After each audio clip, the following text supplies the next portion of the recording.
Stoicism is changing. You know, I've been reading Marcus Aurelius' Meditations. Wow. I listened to it in the sauna. It's really intense because you're thinking these are the writings, the direct writings that we have from a guy who lived 2,000 years ago and was running Rome. Stoicism. Stoicism. As someone who has covered and studied Stoicism for years now, I've noticed something strange happening. If it was just another celebrity trend, then it's whatever. But what's happening is much worse than that. This ancient philosophy that was once a guide to living a good and fulfilled life has been co-opted by the manosphere and turned into snake oil, sold as the magic pill to fame, fortune, and everything in between. And you need to be more misogynistic. This woman just spilled my coffee. Bitch! Bring some paper towels! We're doing a fucking podcast! Stoicism's not feeling emotions. It's feeling the emotion and going, okay, Stoicism, Stoic. My question is, why Stoicism? Out of all the other philosophies out there, why this one? In fact, why philosophy at all? Why do a bunch of macho men who laugh in the face of intellectualism cling on to the most intellectual ideologies? To find out how Stoicism became this billion-dollar scam, we interviewed experts, took a Stoicism course, and watched more AI-generated Stoicism videos than I'd like to admit. What I found out is that the rabbit hole goes far deeper than you could ever imagine. For example, you see a woman getting raped, for example, and you are a Stoic. The purpose of Stoicism isn't to educate, inspire, or enlighten, but rather to trick and exploit impressionable viewers. Men are being conditioned to be weak, and you're being told, yeah, it's good to be emotional. Young men should be emotional. They should show that if you want to become successful, masculine, if you want to make a lot of money, if you want to date or sleep with a lot of girls, being emotional is not going to help you at all. Be stoic. With the ultimate goal of making some very questionable characters famous and filthy rich. The Matrix has attacked me.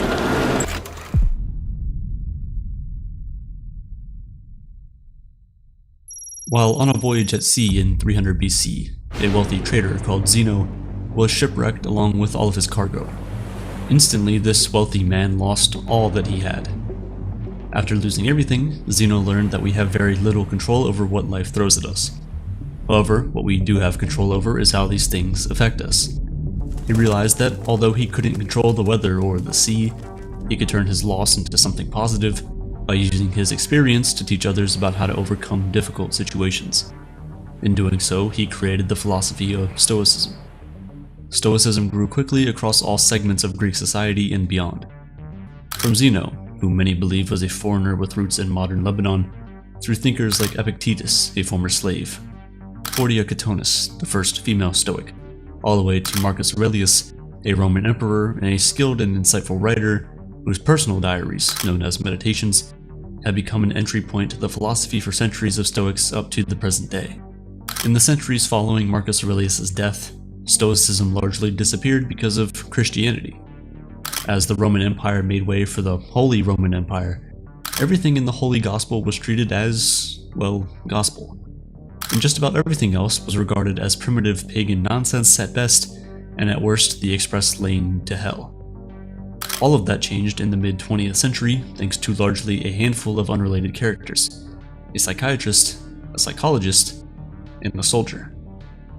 But before we get to that, while working on this video, we dispatched 4 members of the Aperture team to explore the endless variety of Stoic tools being shared and sold across the internet. Of course, all the classic Stoic writings from Zeno through Marcus Aurelius have been in the public domain for thousands of years and are freely available with a quick Google search. Some of the other stuff, well, as you're about to see, that will cost you. Okay, so for the next 7 days, I'll be learning everything I can about Stoicism and trying to apply it into my life using only free resources. All right, so this just came in. I received my Stoicism game card, 50 prompt cards that, contains pretty much a lot of insights and sayings from the great Stoic. All right, for my Stoic journey, I'm going to be talking to a Stoic coach, but not just any coach. He's just some guy that I found on Fiverr for like 30 bucks so don't expect anything crazy. I'm not expecting much from this, but hey, he's selling a service and I'm going to purchase it. And immerse myself in some daily Stoic practices, I chose to go to the #1 Stoic superstore on the internet, Ryan Holiday's dailystoic.com. I went ahead and selected a course called Taming Your Temper, the 11-day Stoic guide to controlling anger. Every day beginning with today, I get an email, I get a video, and most importantly, I get an activity to do to try to manage and control anger in keeping with the Stoic tradition. My day one activity is something originated by Abraham Lincoln, something called burn letters. You write down some things that you carry around with you that make you angry over and over. You write them down, you fold it up, you set it on fire, and in doing so, you literally start to unburden yourself of these things that, we're carrying around for no reason. So here we go with day one.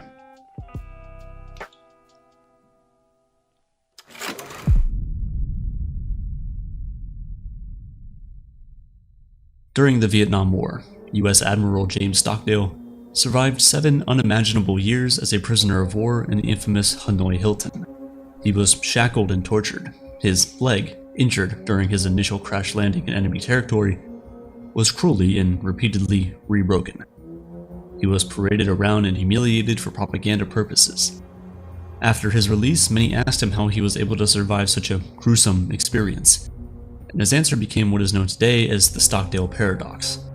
It goes something like this. In Admiral Stockdale's experience, prisoners of war who held out hope that a release was always just around the corner eventually grew discouraged, gave up, and died. Stockdale believed he, along with his fellow survivors, were able to endure only because they didn't hold out hope for freedom. Instead, they made peace with the life even in the most brutal and dehumanizing circumstances. Instead of waiting for the light at the end of the tunnel, they embraced the darkness within it. And not surprisingly, throughout his ordeal, he took direct inspiration from history's most famous slave turned Stoic, Epictetus. Stockdale, a Medal of Honor winner and later a vice presidential candidate, published a celebrated book entitled Courage Under Fire, testing Epictetus' doctrines in a laboratory of human behavior. And suddenly, James Stockdale became the most famous Stoic in over a millennium. Meanwhile, Stoicism was also enjoying a renaissance in the emerging world of psychotherapy. And this is Massimo Pigliucci, philosopher, biologist, and author of How to Be a Stoic.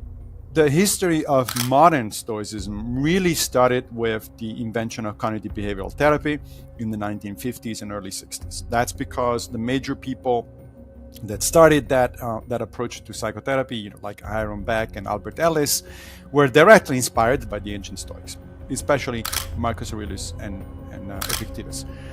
So there is a connection there, and that connection is important because since cognitive behavioral therapy is arguably the best evidence-based psychotherapy available today, so in other words, it works, it also indirectly shows that Stoic techniques work.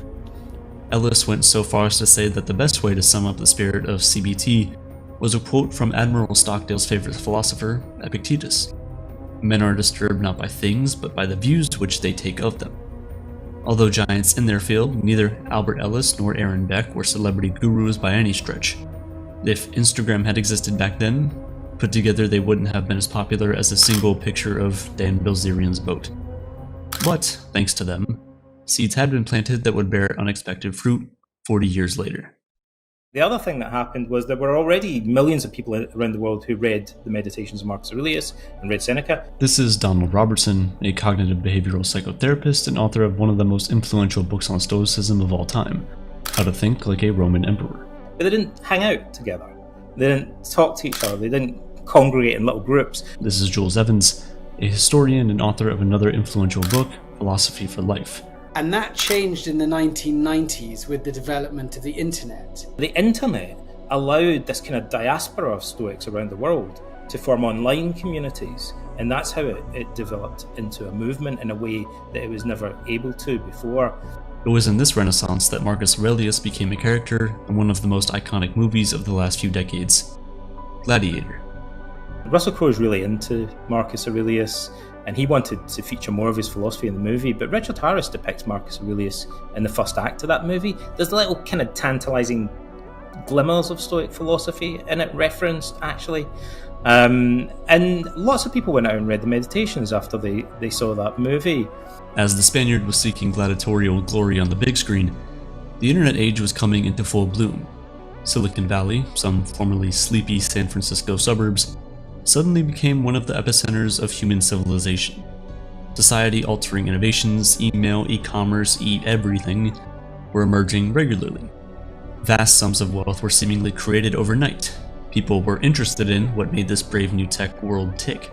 The Silicon Valley life philosophy is embodied by a bunch of smart people who look at everything as a system or as a machine, including themselves. For every problem in life, there is a life hack. Why read a book when you can listen to it double time? Why get a good night's sleep when you can chug a coffee, pass out for 20 minutes, and then get back to work after a refreshing and restorative nappuccino? To the Silicon Valley mindset, worrying about things like finding angel investors is a bug in the system that needlessly eats up processing power, and so to manage that, they turn to cognitive behavioral therapy, the ultimate brain hack, and its unexpected traveling companion, Stoicism. The phenomenon of Silicon Valley CEOs jumping in the bandwagon in some ways is kind of sometimes it's sincere, but sometimes it's this kind of superficial thing of Stoicism's trendy and I want to be a part of that.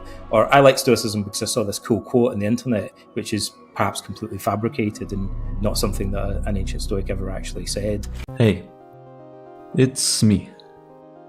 I know a lot of things have changed on the channel, and if you'd give me your time, I do want to explain.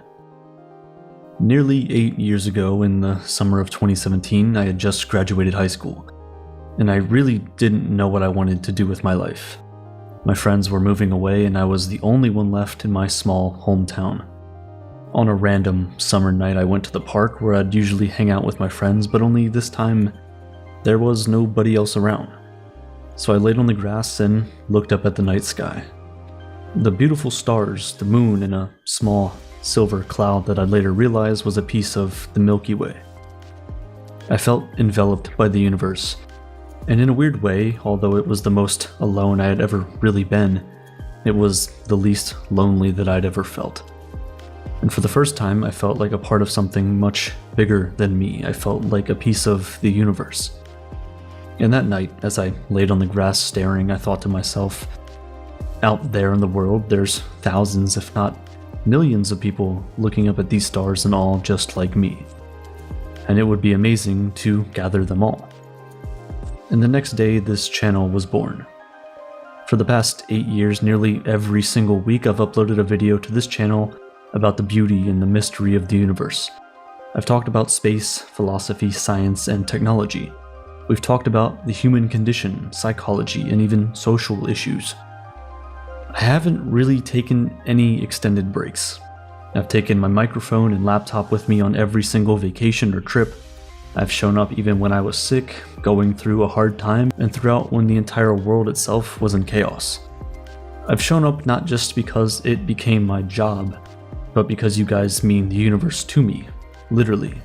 It's in this community that I get the feeling that I had that day when I laid on the grass, like a part of something bigger. But after 8 years of doing this, I've realized that Aperture has grown into more than just my thoughts and opinions, and it's time to give it the space it deserves to evolve. The video essay niche on YouTube has become flooded with AI slop. To stand out in the sea of hour-long AI videos on Stoicism, I needed to invest more into the content than ever before, to create something of much higher quality, and that's exactly what I've done. Over the past few years, I've quietly expanded our team with incredibly talented people who share our passion and vision. You've already heard new voices and seen new faces, and you'll be seeing them and hearing more from them. I trust them completely, and I'm confident that they'll continue to honor what makes Aperture special. All I ask is that you give them the same encouragement and support you've always shown me.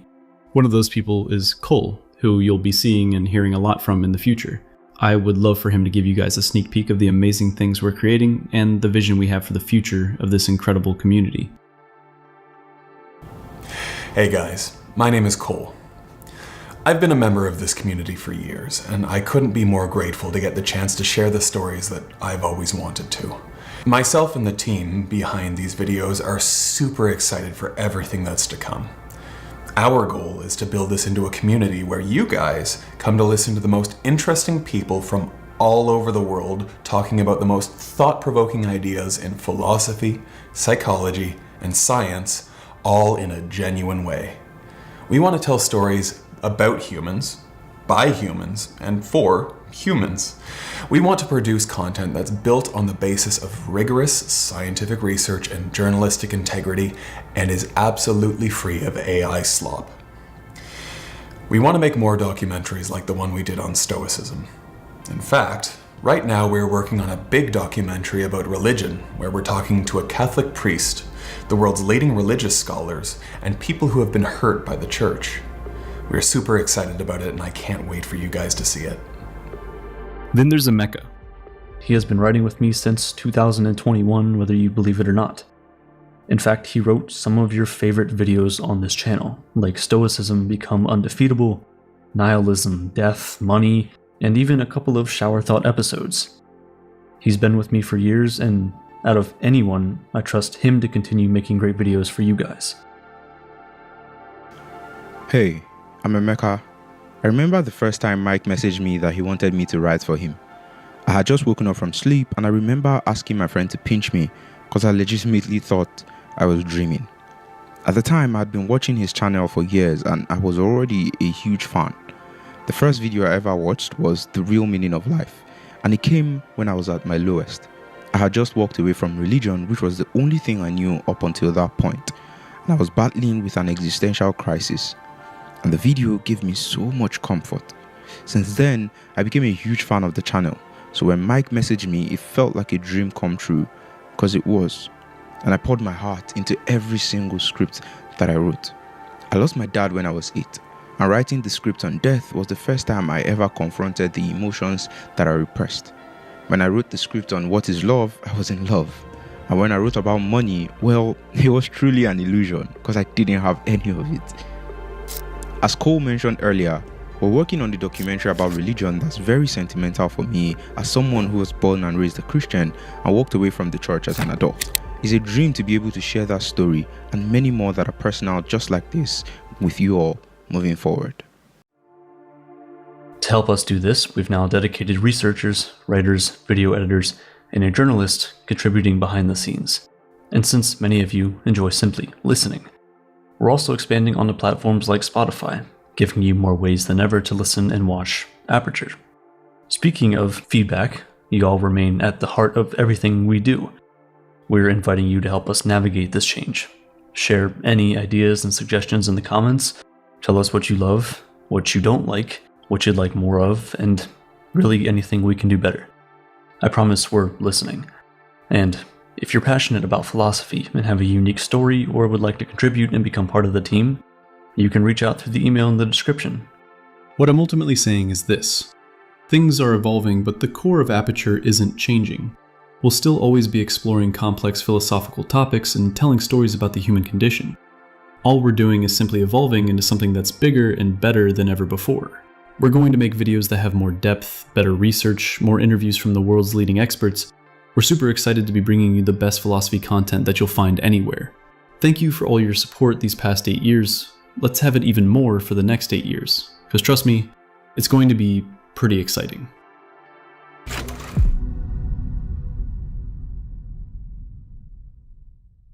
This Stoic revival might have just been another here today, gone tomorrow Silicon Valley fad. Like hyperloops and juice machines that really just squeeze packets of juice for you, were it not for one of the major characters in our story, Ryan Holiday. There are entrepreneurs who've done incredibly well just repackaging Stoic maxims. When I brought out my book in 2012, my publisher said, "Why don't you bring out a book of Stoic maxims?" And I said, "That sounds boring." What an idiot. I could have made lots of money doing that, and others did. Holiday found bestseller success with his Stoicism self-help book, The Obstacle is the Way. The Obstacle is the Way was published with help from Holiday's friend, Silicon Valley angel investor and celebrity lifestyle influencer, Tim Ferriss. It's hard to imagine a more potent duo than Holiday and Ferriss for popularizing Stoicism in the mainstream. Who knows how many thousands, even millions of people have been exposed to Stoicism because of these two. Credit where credit is due, The Obstacle is the Way is a solid starter kit that has launched many readers on a path to genuine Stoicism. I am familiar with, Ryan's work, and I know Ryan, and I've read The Obstacle is the Way, and I thought it was quite basic, but that's its strength. I mean, he pitches it at a certain level, at a certain sweet spot, which really carries. And I don't know what percentage of his millions of followers go from his work to buying Marcus Aurelius's Meditations or Epictetus's Discourses. I would think it would be very high. I mean, I wish I was as good at marketing as him. The issue is that The Obstacle is the Way also launched an empire in which a bunch of millennia-old wisdom was now somehow for sale. That and a bunch of shiny, and some might say tacky, Stoicism swag. Does he sell plastic skulls, or...? I'm not sure. One thing I found interesting was that before becoming a full-time promoter of Stoicism, Holiday's previous jobs had all involved helping big corporations sell stuff. His previous book was called Growth Hacker Marketing, and the one before that? Trust me, I'm lying. Look, our job is to do anything that grows the business. And Holiday did indeed grow his business, opening up shop through his website, dailystoic.com. Honestly, at times it's hard to tell how much of Holiday's drive comes from a sincere desire to share Stoicism with the world, and how much is just a world-class salesman making a buck. There is a distinction to be made there between, sort of selling in general and selling and merchandising. I think merchandising is a particular type of selling. It's selling of things that you don't actually need for the exclusive purpose of making money. So to buy a medallion that has a bones and a skull that says "Memento Mori," remember you have to die. That's not useful to anybody. That's just a way to make money. Business at the Daily Stoic is definitely booming. Ryan Holiday's net worth is estimated at between $5 and $10 million.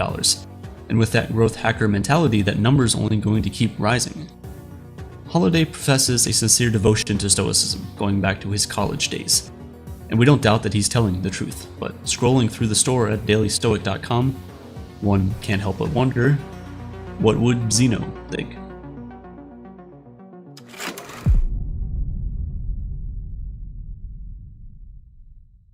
Influencers and other online entrepreneurs took notice not only of Holiday's success, but also of how his brand was infiltrating the professional sports world. Copies of The Obstacle is the Way became as common in US pro locker rooms as sneakers and ice packs. If you're, for instance, a member of a competitive sports team, sure, what people call life hacks are going to be useful. Yes, they are. But that's not Stoicism. Those are just the techniques. Then you get these entrepreneurs who are millionaires and billionaires. And that's massive high social proof saying Stoicism is fantastic. And so that spreads out. People say, well, if this NFL quarterback is using it, that sounds good to me. So men look to very successful men and say, what makes them great? Is there anything that I could take on board? Gwyneth Paltrow hired a kind of interior designer or something to advise her what books to have on her bookshelf. Not to read, but what ones to have in our living room, and they recommended Stoicism because it's trending. So that's how trendy Stoicism has suddenly become.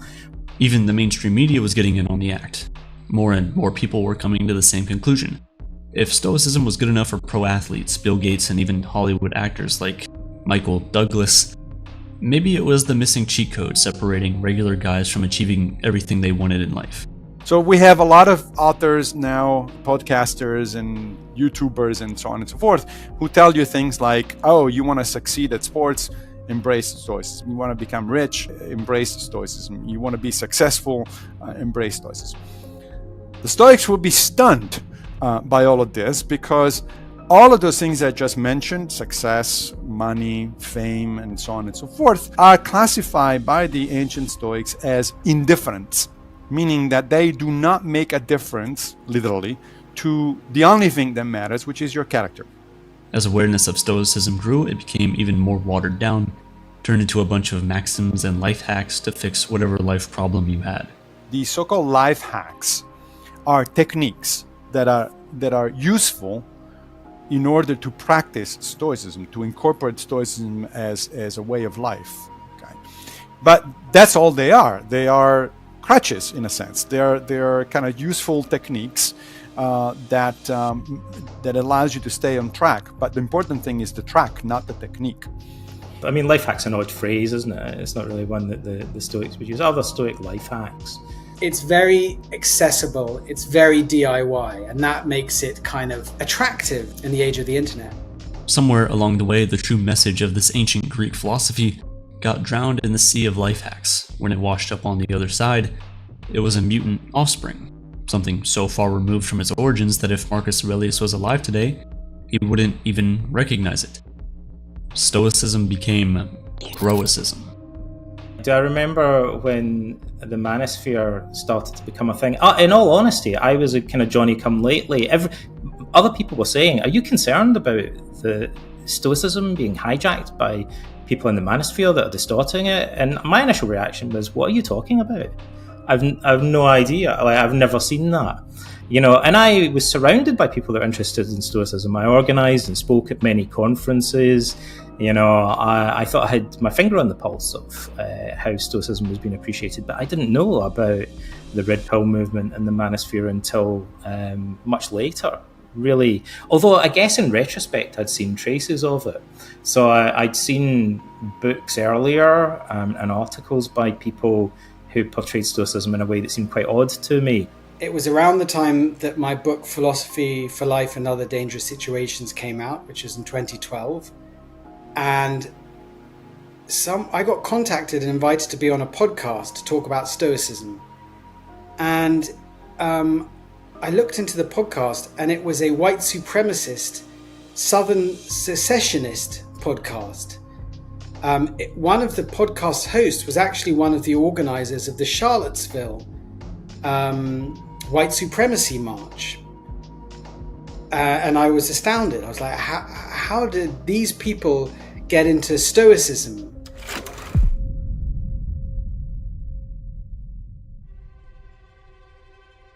Groicism, in its simplest terms, is Stoicism that has been hijacked and manipulated to fit the narrative of the manosphere and Red Pill community. It's Stoicism for the bros. For the uninitiated, some quick background on the quote-unquote manosphere, a term, by the way, coined by a former porn star known as Ian Ironwood. The manosphere is synonymous with the Red Pill mentality borrowed from the Matrix movies, a mentality notably disavowed by the people who actually made the Matrix. Conceived as backlash against the general perception that feminism had gone out of control and that girls were no longer going wild in the way that real men could get behind. The manosphere, as the name implies, became a catch-all term for a network of male-centric online communities, everything from alpha males and pickup artists to involuntary celibates, aka incels, to the alt-right, the far-right, and beyond. For reasons we'll do our best to explain, Stoicism, or rather, Groicism, is now running rampant in the manosphere, causing a surprisingly contagious philosophical brain flu. Just listen to Taylor's call with a supposed Stoic leader. All right, so it's been about 4 days since I purchased this Stoic course on Fiverr, but so far I'm getting ghosted and I paid like $50 for it, so yeah. So after nearly a week, my Stoic coach decided to finally respond. You are fat, Miss Johanna, for example. There is no reason to feel sad. Why are you telling me this? People are calling me fat. Yeah, but you are fat. And I'm gonna ask you another thing, Miss Johanna. Do you wanna continue to be fat or no? No. Okay. Can you take control of your diet? Hey, it's hard, it's this, it's that. Yeah, but can you actually do it? For example, you see a woman getting raped and you are a Stoic. Like, you can pass through unfazed if you want, because that's your choice. And although the rest of our crew didn't experience the same terrible lectures, you can tell that you really can't buy Stoic teachings. This is my day 3 check-in. I'm doing the Ryan Holiday dailystoic.com Taming Your Temper daily guide to controlling your anger. Every day I get something to read, I get a video to watch, and I get a physical activity that I'm supposed to do. Yesterday, day 2, the instruction was to look in a mirror and make angry faces. Personally, I would say my experience looking in a mirror Mean mugging felt more silly than anything. Today on day 3, the instruction was drawing on the life lessons of the Adam Sandler movie, Happy Gilmore, was to learn to find your happy space. I would say I was expecting at this point something a little bit more substantial from Stoic content, but it's only day 3. We got 4 more days to go. It's currently day 3, and after watching the videos on the first day, I started reading the classics. I've been reading Meditations by Marcus Aurelius, and it's honestly such an eye-opener. And the best part about it is that the book is in the public domain. You don't have to spend a penny to buy it. There are also writings from Epicurus, Seneca, and even Zeno, so you can learn directly from the founding fathers of Stoicism without paying for any course or anything at all. Alright, so it's been 3 days now, and I made it a little routine for myself. So every day I'm picking a card, reading the quotes. They're mostly from Marcus Aurelius and Seneca, which I have to say has been a very interesting way to just, take 10 minutes a day. Doesn't take too much of your time, and still a good way to change your perspective a little bit. So let's continue. So if we had to define Stoicism in its pillars, so to speak, yeah, I would agree that one of them is certainly the acknowledgement that we only control our intentions and the actions that we initiate, not the outcomes. And that is in fact consistent with Stoicism. That's real Stoicism. That's what Epictetus says right at the beginning of his manual for a good life. And that actually is a very healthy way of thinking about things. That's also the basis of certain versions of cognitive behavioral therapy. Rational emotive behavioral therapy, for instance, studied by Albert Ellis, which is a type of CBT, starts out precisely with that kind of acknowledgement. So that's fine. But the second thing that the Stoics seem to believe is that they need to suppress emotions, that they cannot afford to be seen as weak. That is not Stoicism. That is that's a fundamental distortion of Stoicism. Too many men are being conditioned to accept weakness. Some of my Stoic writings are used or misused in the manosphere and by the Stoics, the red pill Stoics. And I've seen that, and it's like you cringe and you say, oh, I guess I should explain myself better the next time. Unlike genuine Stoicism, Stoicism is rarely presented as a process for becoming your best self. Like a get-rich-quick scheme or a workout routine promising instant abs, Stoicism is all about results.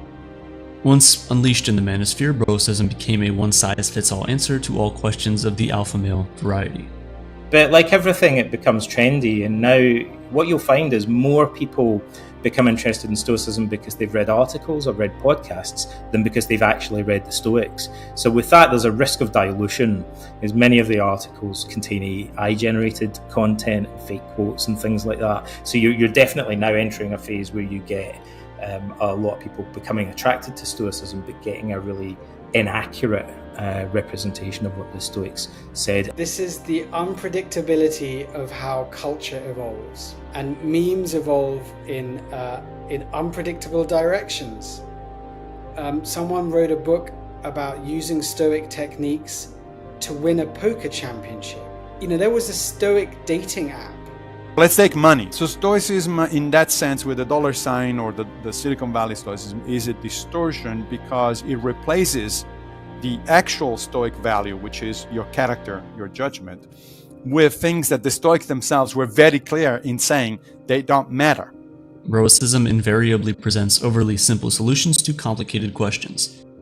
One of the perks of Stoicism is that it can be easily twisted into just about anything an opportunistic influencer wants it to be. It's an example of the Barnum effect, a psychological phenomenon in which vague and general audience appears to be tailored to a specific individual, when in reality it applies to a wide range of people. It's like horoscopes, fortune tellers, psychics. In other words, charlatans who make a living preying on people's fears and insecurities by telling them vague nonsense masqueraded as knowledgeable insights. What prompted us to make this video in the first place is that we saw a resurgence in the popularity of our Stoicism video. When I first made the video, it did really well, don't get me wrong, but in the past year or two it's gotten way more popular than I could have thought. In fact, right now it's the most popular video on the channel with over 11 million views. The problem is that the more popular the video got, the more comments you started to see from people who seem to know more about Stoicism than Stoicism. People who wanted to learn how to get rich the Stoic way, how to get over a breakup the Stoic way, how to turn off their emotions the Stoic way. And if you're watching this and you had those questions, I want you to know I'm not judging you at all for that. I've had these questions myself, especially when I was younger. The sad reality of today's world is that there's many young men who don't have a steady adult male role model in their lives. So when male influencers who have the money, the women, the power, and the luxury these young boys dream of, it's easy to see why they get drawn to them. And the message of broicism is also very attractive to these young boys. The promise that you can will yourself to become completely self-reliant, powerful, and wealthy is obviously appealing. Because young men are often quite vulnerable and insecure about their masculinity. So they tend to look towards things that they think can fill that gap in their life.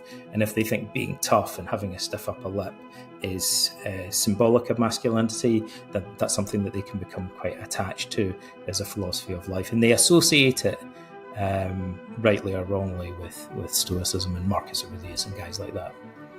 Men are not into therapy culture, but they're very into Stoicism. And Stoicism is basically therapy with gladiator metaphors. Stoicism, the ethos is quite tough love. If you read Epictetus, it's quite tough love. And I think that appeals to men. Jules Evans believes the modern world has unwittingly created an opening for broicism to move in. I think Western culture has moved to a different kind of model, which is blame your environment. If you're feeling bad, blame your environment. Blame your economy, blame the actions of other people, blame systemic injustice of some form or other. In other words, you are right to be miserable. That's kind of, that's a very caricatured version of a certain type of left-wing argument.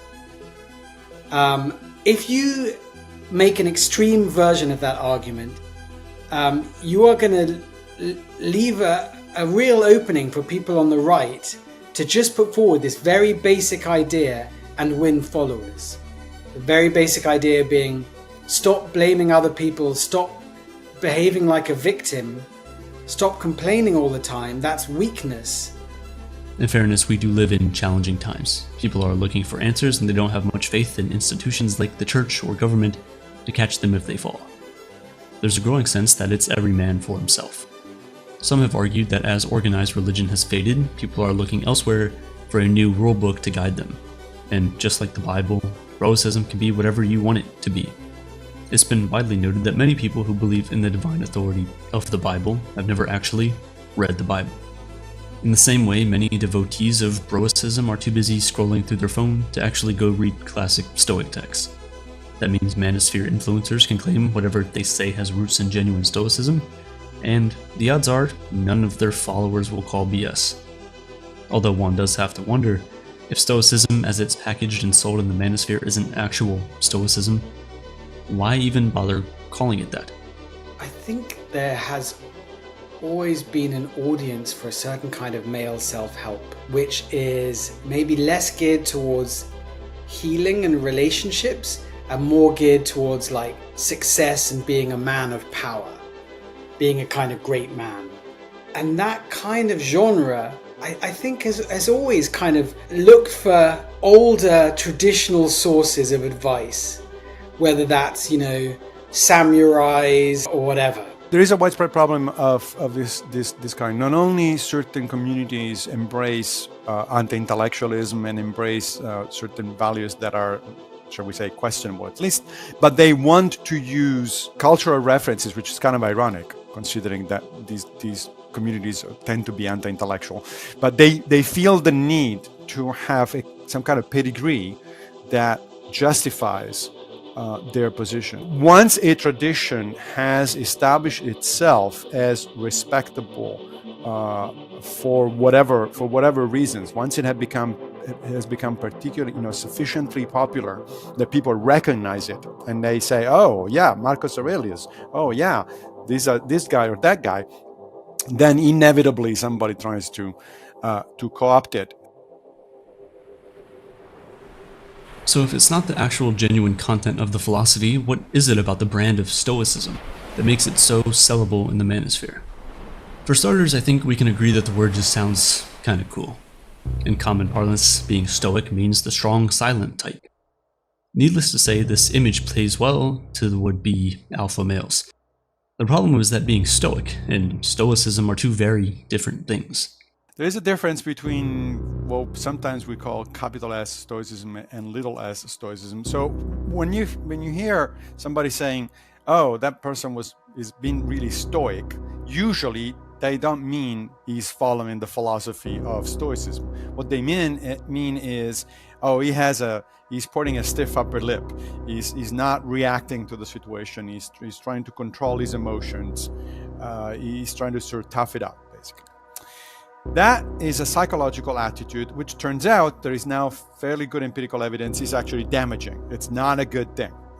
It's bad for your mental health if you try to be Stoic with a little s. Stoicism with a capital S, on the other hand, is the philosophy. Although the term Stoicism is often misused and misinterpreted, the basic principles of capital S Stoicism are fairly easy to grasp, at least compared to other philosophies. Ancient Stoicism lends itself to easy-to-remember and highly marketable catchphrases. The phrase memento mori, a reminder of man's mortality, literally meaning remember you must die, appears to be one of Ryan Holiday's best-selling medallions. But still, why has Stoicism succeeded where other formerly trending philosophies, like, say, Buddhism, have not? It can't just be because people think Roman centurions look awesome and that 300 was a sick movie, can it? So why are people in the manosphere drawn to Roman stuff? Like why? Like that? It's like that trend recently about how often do men think about the Roman Empire? That kind of trope. Is there something about it? Yeah, like, gosh, I mean, Rome was a militaristic society. It permeated Roman culture and symbolism. It was autocratic. And I think if you're going to exploit adolescent boys, which is something people have done throughout history, the go-to way of doing that is to accuse them of being unmanly and drive that message home to them and then offer to solve it for them.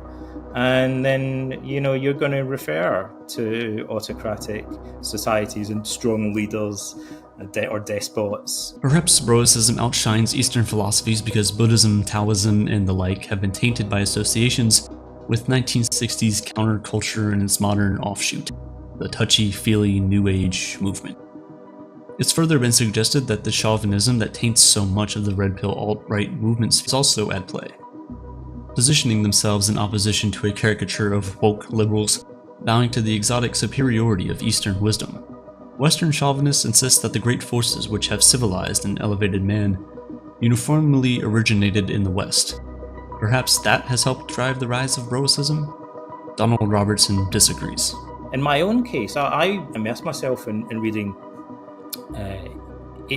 Asian philosophy when I was a young guy. I read Bhagavad Gita, the Upanishads, Tao Te Ching, Wei Shang Su, like all that kind of stuff, right? And I loved it. But then when I found Stoicism, I connected with it in a different way. I don't think because I idolized Western chauvinistic value, but because I had a kind of what I would describe as a deja vu experience. I thought, some of this stuff seems kind of familiar to me. I've heard some of these concepts in our own culture. Other observers are more skeptical. You can see that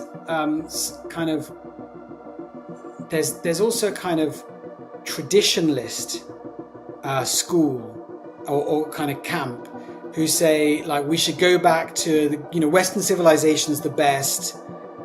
We should teach like the greats. We should teach the Stoics in high school and in universities and so on. That kind of chauvinism, and you even see kind of Stoicism being taken up by white supremacists. It definitely doesn't hinder Stoicism's appeal that one of the leading names in Stoicism is Marcus Aurelius. If you're going to absorb the life lessons of an ancient philosopher, might as well think like a Roman emperor, right? If I'd written a book about how to think like a Roman slave, and it was about Epictetus, maybe we can test this one day, but I don't think anyone would have read it.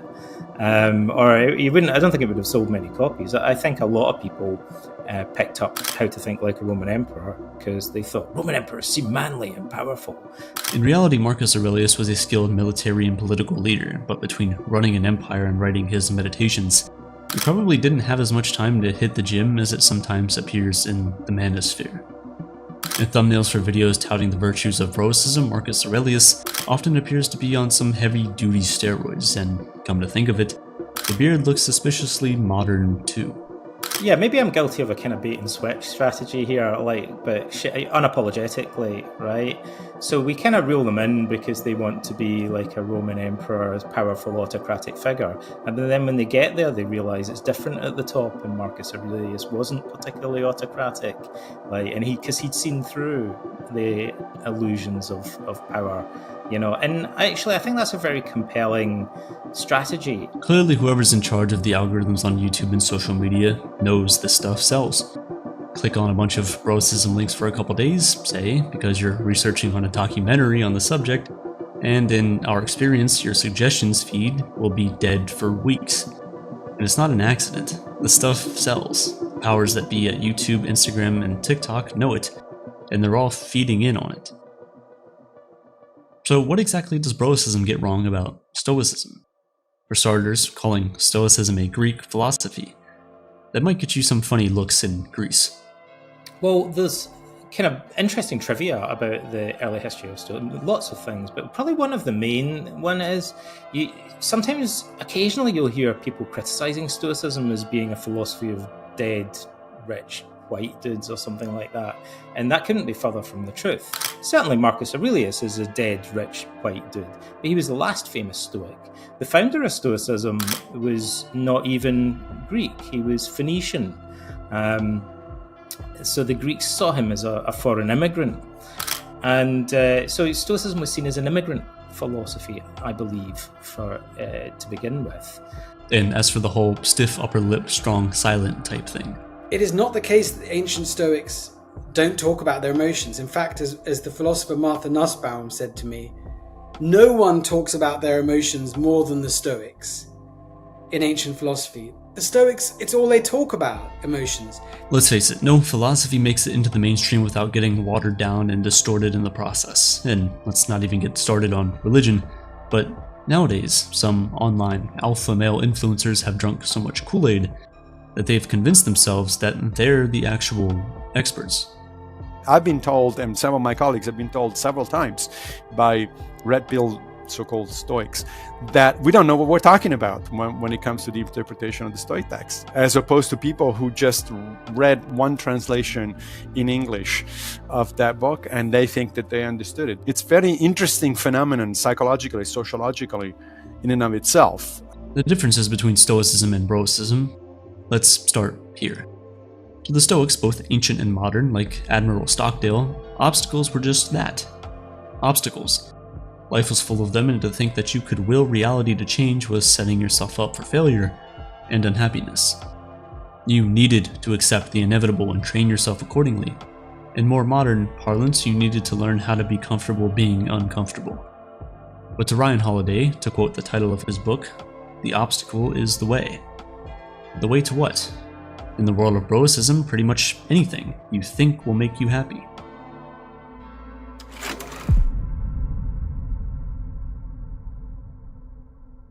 This leads us to probably one of the most dangerous elements of Stoicism. The Stoics have a third pillar that seems to be recurring in their writings or their discussions every time that I spend some time in those quarters, and that is a profound degree of sexism bordering on misogyny.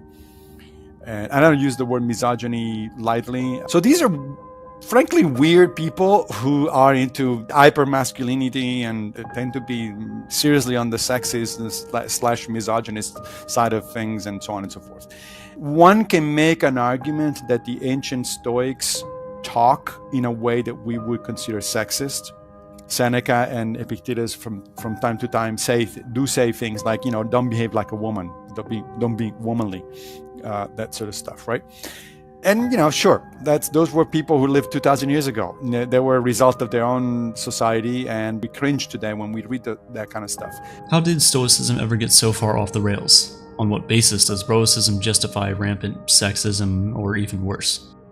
The best explanation the manosphere can offer mostly comes down to a bad translation. When you ask them, where the hell did you get that?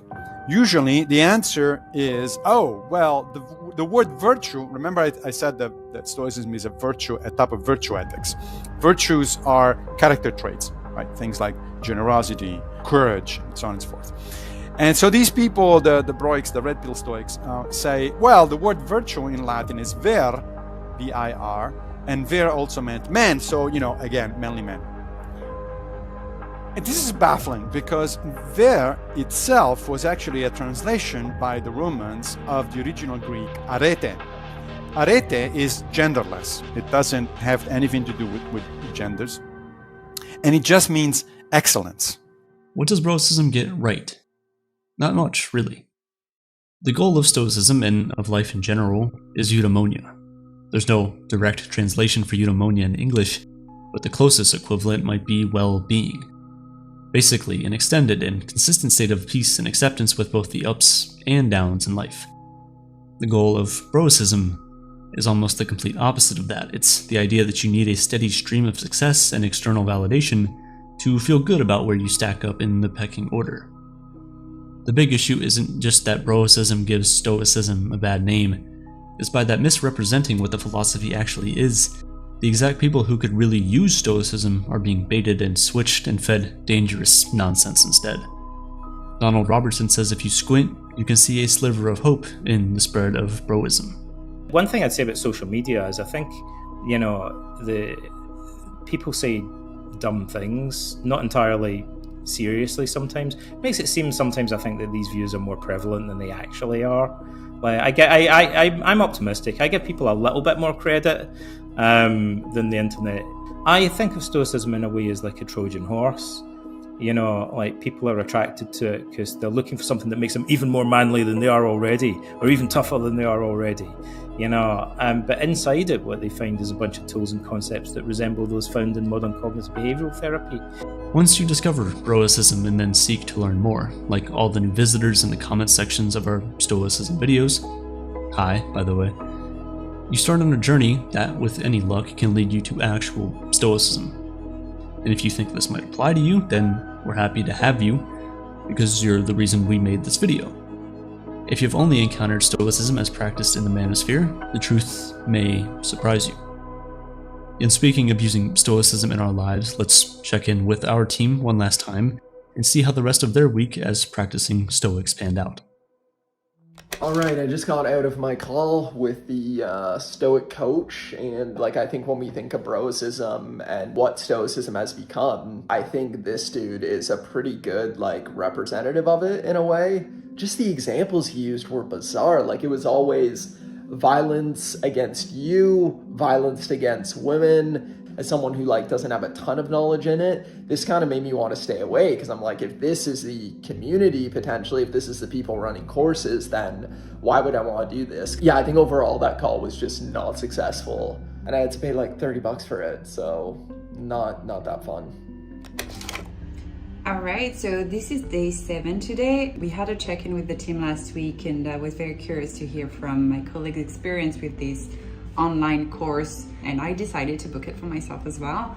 I have to say I'm super curious to see whether or not it's gonna adapt his talking points, also because I'm a woman, so I'm gonna be paying attention to that and see if my experience is any different from my colleague, and we'll see.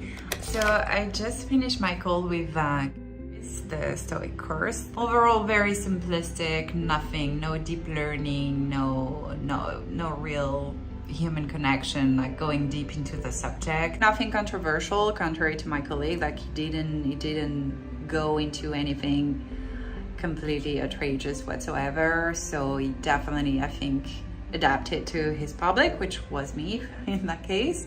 Yeah, just mixed feelings. I would not say that was a waste of my time, but I don't think it can provide any useful tips or life advices to people. And there are so many other resources that are actually much more interesting than that. But it was worth trying. This is day 7, my final check-in. I've completed the Taming Your Temper course from Ryan Holiday's Daily Stoic. And overall, I would say I wasn't expecting a ton from this course, but I'm a big believer you can find some words of wisdom just about anywhere. But look, Obviously, Ryan Holiday knows that if people want to rigorously study real Stoicism, there's better places to do that than his website. That's not who he's pitching this at. And I'm sure he'd be the first to tell you if you have like a real anger issue, it's going to take more than a 7-day email course to fix your problems. But all in all, this felt like something, if you were going to set up a program for school children to learn some basic Stoic life lessons, this would be a good course for little kids more than grown-ups, I think. I wasn't expecting a ton, but all in all, I would have to say I was somewhat underwhelmed in general by my experience with the Taming Your Temper Daily Stoic course, especially considering it costs $50 to get all these emails. Okay, so it's the last day of the challenge, and I honestly can say I've learned so much. Everything you need to know about Stoicism is available to learn for free. I've learned so much, and there's still so much more that I haven't even touched. We'll be leaving links to the best free Stoicism resources in the description down below.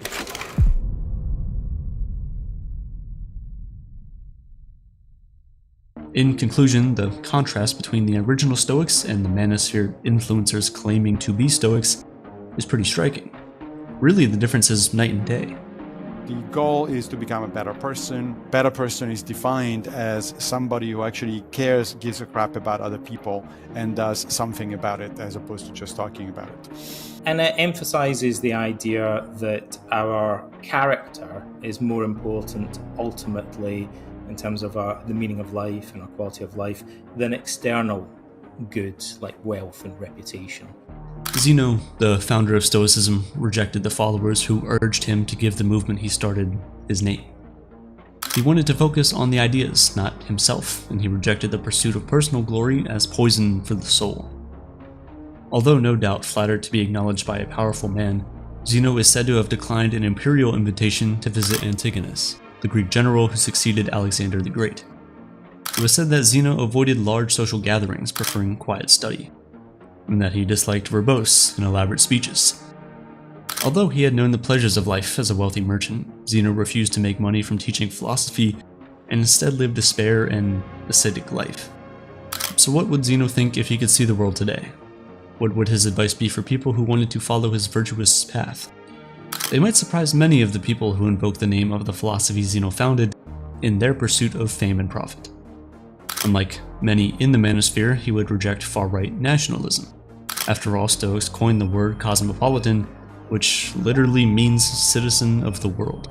Stoicism is about cosmopolitanism. It's about considering every other human being on the planet as literally your sister and your brother. We're all part of one cosmic city, the cosmopolis. We're all cosmopolitans. Therefore, we should treat people, whatever culture they're in, fairly and justly as a brother or sister. He would fight inequality in all forms. The one thing that Zeno and early Stoics in particular thought was toxic was this idea of becoming alienated from our fellow brothers and sisters in the human race. So racism, sexism, all these kind of prejudices and isms, really fly in the face of the fundamental goal of Stoicism, which is achieving a sense of harmony and unity among mankind. And what of the Manosphere itself? What do you think? What is the goal of Stoicism? A hint is that it probably doesn't have anything to do with girls in bikinis. To put it more simply, it's to achieve your innate potential as a rational, self-aware, thinking being. Zeno arrived at the principles of Stoicism when a disaster outside of his control forced him to make sense of life in a new and deeper way. He was able to do so not by rebuilding his lost wealth and recapturing his former glory, but by developing a philosophy that would allow him to be satisfied with nothing. In the same spirit, Marcus Aurelius, during his lifetime, the wealthiest man on earth, gladly parted with a substantial portion of his fortune to aid his fellow Roman citizens, saying, "The only wealth which you will keep forever is the wealth that you've given away." Other recent real-life figures provide shining examples of the value of true Stoicism amidst the worst life could ever throw at us. Not just Admiral James Stockdale, also fellow prisoner of war turned senator John McCain and Holocaust survivor turned author Primo Levi. These worthy examples of Stoicism didn't seek glory, fame, or wealth. They simply did the hard work of surviving life at its worst and coming out the other side permanently stronger. That is the way of the Stoic. And always remember, Be wary of anyone who is too eager to tell you the way you should live. For in the words of Zeno himself, we have 2 ears and 1 mouth, so we should listen more than we say.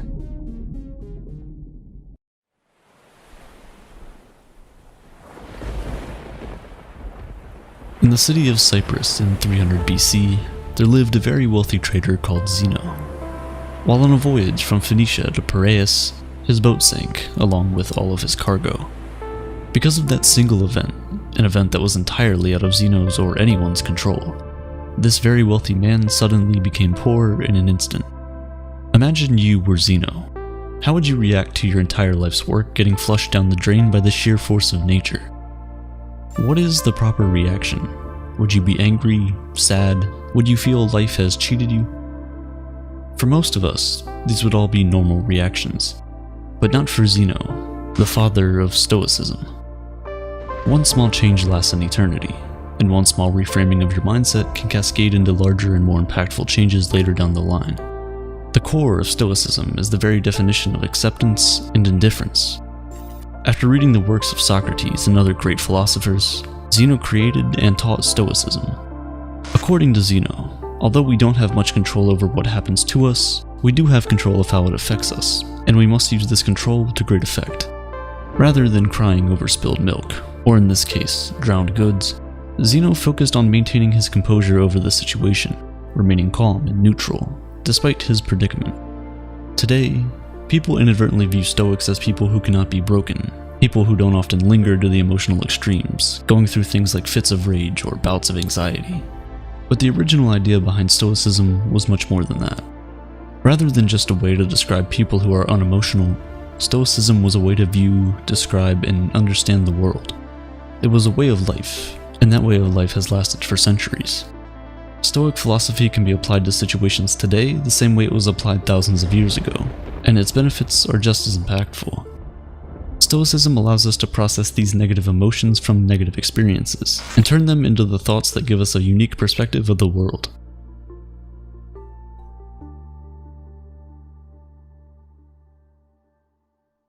Perspective is everything, and everyone in the world has different experiences and thus different perspectives on things. Since the Stoics gathered, discussed, and taught philosophy in a public place, their general philosophy was widely known. They believed that the Stoic principles could greatly benefit anyone and everyone, and so it didn't make sense for them to hide that knowledge behind the 4 walls of a school or of the palace courtyards.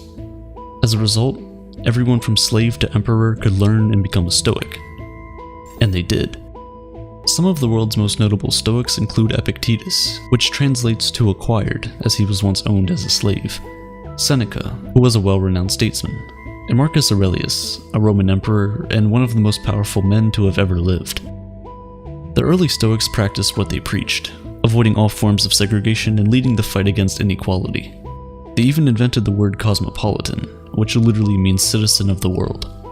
When people hear that word now, we think of cities like New York, Toronto, Dubai, and London because of how diverse they are. This was the type of unity and togetherness that the Stoics preached. Even at a time when it wasn't popular, women were allowed to freely learn about Stoicism and become Stoics themselves. So why do so many people adopt Stoicism as a way of life? In a world full of unexpected turns of events, our emotions can tend to get in the way of things.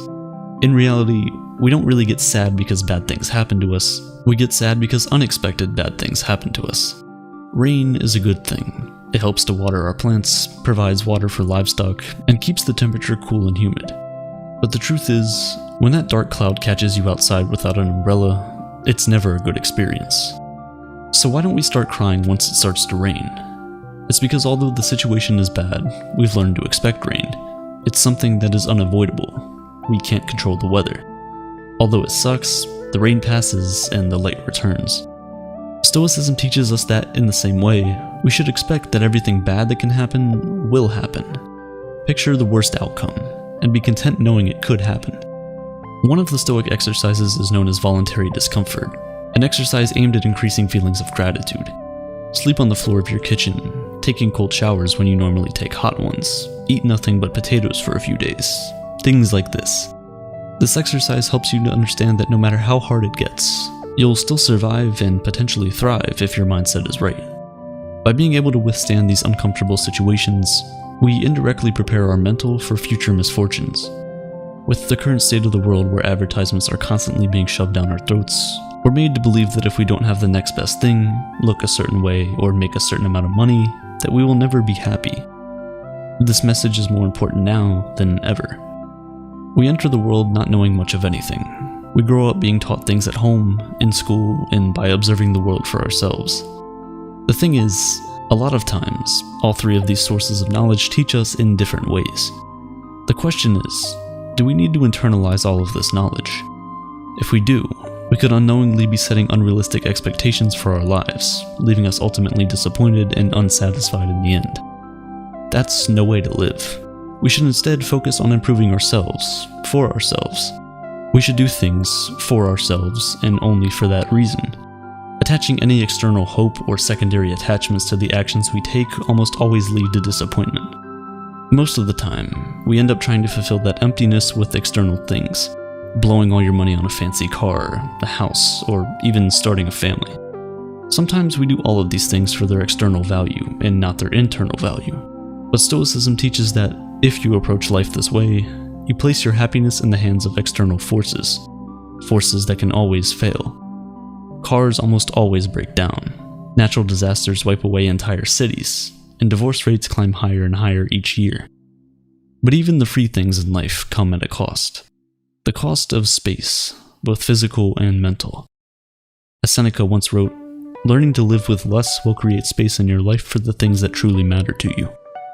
Instead, we must place our happiness on our intrinsic value as humans and on nothing we have or can physically acquire. We must choose to do our best to keep a cool head, regardless of what life throws at us. Because regardless of what it is we want, at the end of the day, we don't have any control over the majority of things that happen to us, but we do have all the control over how we react to those things. That is the dichotomy of control, the most important principle in Stoic philosophy. Stoics teach that we must learn to separate what we control from what we cannot control. We need to determine our value not from things we can't control, but from the things we can. Striving towards goals is a good trait, but breaking down when those things don't go your way is, in a Stoic's point of view, useless. Making YouTube videos is, well, a lot easier than being a Roman emperor, but it can still prove to be challenging sometimes. First, you must form your idea, which takes forever. Then research that idea, scrap it because it sucks, start over, script the video, create the video, edit it, make the title, thumbnail, and everything else before you hit upload. Everything up until the point where you click upload is all up to you. However, once you click that upload button, the power shifts to the YouTube algorithm. Still, a lot of people judge the success of their YouTube channel or Instagram account based on how many views and subscribers or followers they have, metrics of which, for the most part, are beyond your control. Stoics teach that instead, you should judge the success of your work based on the amount of effort you put in, and not on the outcome of your external hopes. Trust the process. Think about a person who has been working hard at their job for the past 6 months. He now feels he deserves a promotion, and so he walks up to his boss with his performance report. The boss says thanks, doesn't grant him the promotion, and he goes home thinking he must suck at his job. He doesn't consider that the boss might have simply woken up angry, someone else might have been better qualified at the time, or maybe the company was just losing money and couldn't afford it. He doesn't know the reason, but he's still upset. If he simply placed his value on the quality of the performance report he turned in, kept doing what he was doing to earn the promotion he wanted, he could have been much happier overall. With the right perspective, his goal wouldn't have been diminished, but just postponed. It's this reframing of your mindset that is crucial.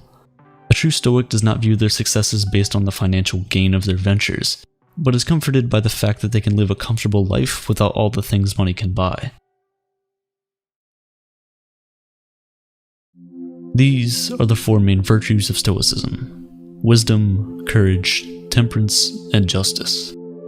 Wisdom is being able to separate between what is internal and what is external, and the ability to choose our reaction to the things that happen to us. As Viktor Frankl said, between stimulus and response, there is a space, and that space is our power to choose our response. Courage. 2 words: persist and resist. Temperance, or moderation, is what I just did there, doing more with less, saying more with fewer words. While Jeff Bezos and Elon Musk are fighting at the top of the Forbes list, Stoics believe that the limit of wealth should simply be having what is essential, and then having what is enough. Justice is the most important of all the virtues. It instructs that no one should do harm to another because we were all born for each other, to do good to one another, and not to ourselves. Nelson Mandela was one of the most famous African leaders in the world. While he was fighting against apartheid, he got sentenced to life imprisonment, where he stayed for 27 years before finally being released. When he was released from prison, he was elected president of South Africa, and thus, many people thought he was going to brutally punish all the people that had anything to do with apartheid or his imprisonment. But of course, he did not. Throughout his time in prison, Mandela read the works of Marcus Aurelius and learned many of the core values of Stoicism, all of which he practiced throughout his life. Instead of calling for the heads of the wrongdoers, Nelson Mandela urged his people to instead seek the opposite, to relax and rebuild. He stressed that the past was now beyond their control, and that the only thing they could do was find a way to move forward and build a better nation. This is the way of the Stoic. In modern-day medicine, Stoicism is at the core of procedures like rational emotive behavioral therapy and logotherapy. REBT helps patients to identify negative thought patterns that might be causing emotional and behavioral issues.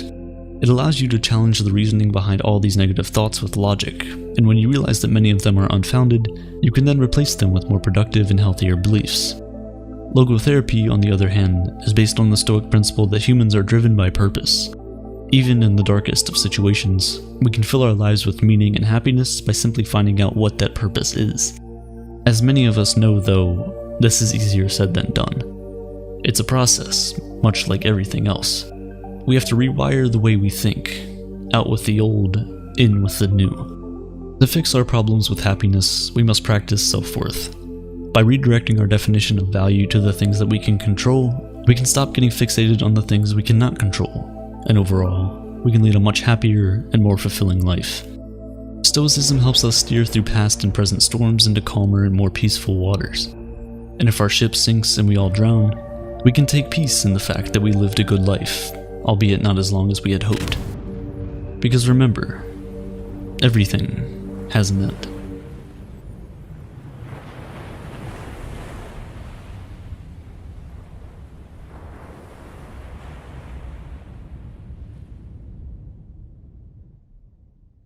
We're all pretty used to rain. We're either prepared for it with an umbrella or raincoat or just get wet. Rarely does it genuinely upset us. But what about when it rains for days and the streets flood so you can't go outside? Or when you realize you can't afford the interest rate on that home you want to purchase? How do you react when your investments plummet in value or you're laid off without severance? These are genuine modern problems that plague us at every turn. Problems that haunt our nights with nightmares and fill our days with despair. But it doesn't have to be this way. We can learn to remain grounded despite all the problems plaguing our society today. This is how to become stoic in the modern world.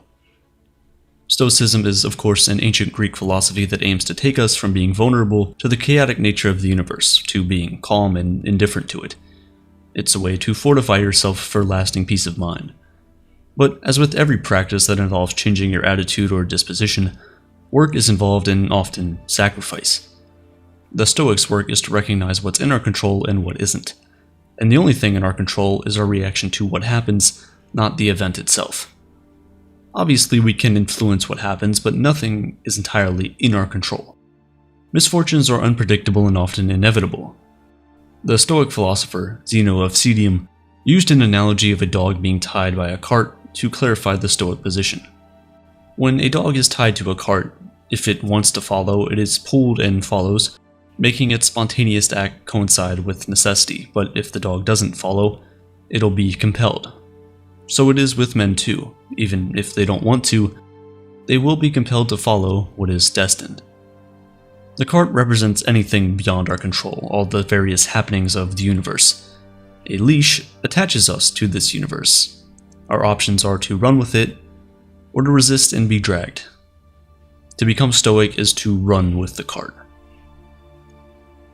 Imagine you're at work and your supervisor informs you that the espresso machine you rely on is being removed. Your free daily coffee is suddenly gone. For most of us, this would be pretty devastating. Your reaction here is what's up to you. You have no control whether the machine is there or not. You can either run with the cart by accepting that the change is beyond your control, or wallow in the misery of no more free coffee. You can be dragged. The ultimate goal is to improve upon your inner self, as relying on external things for happiness leaves you at the mercy of a turbulent universe, a universe that is outside your control. Stoic philosophers subscribe to a semi-deterministic worldview, or compatibilism. Everything that happens has a cause, but sometimes we can't control that cause, only the action we take. For example, we can choose to not give in to an impulse to eat cake, but the existence of that impulse is beyond our control. That's not to suggest we shouldn't try to improve our external circumstances, but that we can't rely on desirable outcomes. If we want the result of fixing our car, we still have to pick up the phone to book an appointment. It's not gonna fix itself. Still, we can measure how much effort we're putting in because that's what is in our control. If the mechanic happens to be a charlatan who runs off with your car, you shouldn't blame yourself. That was beyond your control. Discussing the ancient philosophy of Stoicism is one thing, but what about tangibly implementing it into our modern lives? After all, at the time of its conception, Stoicism was for everyone, from slaves to the Emperor of Rome. So why not today? Most of us get caught up in material things and we expect them to bring us joy. We tell ourselves that the next purchase is what will finally make us happy, a new car, the latest smartphone, the expensive watch.